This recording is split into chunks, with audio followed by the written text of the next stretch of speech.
Let us consider Master Windu's glare. This is Lama, Jigme, Gyatso. Welcome to Meditate Like a Jedi.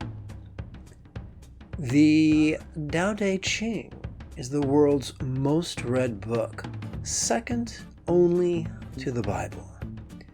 In it, we read of a division in two, or a dichotomy, referred to in the original tongue as yang and yin, male and female, or, to put a finer point upon it, toxic masculinity and healing femininity. Although we could observe that not all masculinity is toxic, nor all femininity healing. In this age of neuroscience, we could think of it this way. When we are working with focused foveal vision, our pupils constrict and we access our sympathetic nervous system and its fear and its aggression and its desire to dominate. Reminiscent of Master Windu's red-hot glare on full display when conversing with Anakin. When we are working with our peripheral vision and our pupils are wide, we are accessing our parasympathetic nervous system with its peace and creativity and resourcefulness and readiness to go with the flow. Just as the pupil constricts in foveal vision, the majority of so-called spiritual folk upon the path of uptightness, in their rigidity and anxiety and aggression, have no use for folks traversing the path of expansion, and towards them are vehemently opposed.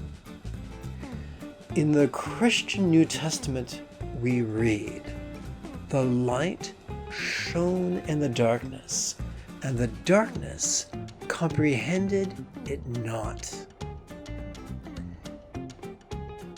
Another Jew, many centuries later, by the name of Albert Einstein, taught, "Great spirits have always encountered violent opposition from lesser minds." That is probably why, in the myth of the Buddha, we see that it is only after he has left his father's court and after he has left organized religion, only then, on his own, that he found liberation. And likewise, in Tibet, we find that yes, there are many monks shorn of head and opulent in silks.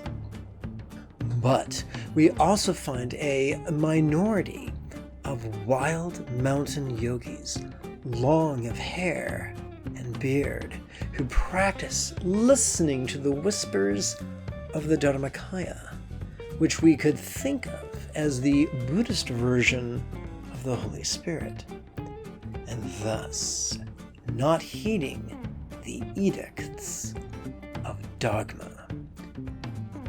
The latter is the path that the Buddha traversed, and the most ancient of statues depict him, with long hair tied in a top knot, and long beard twisted and tucked under his chin, like a stereotypical Sikh warrior.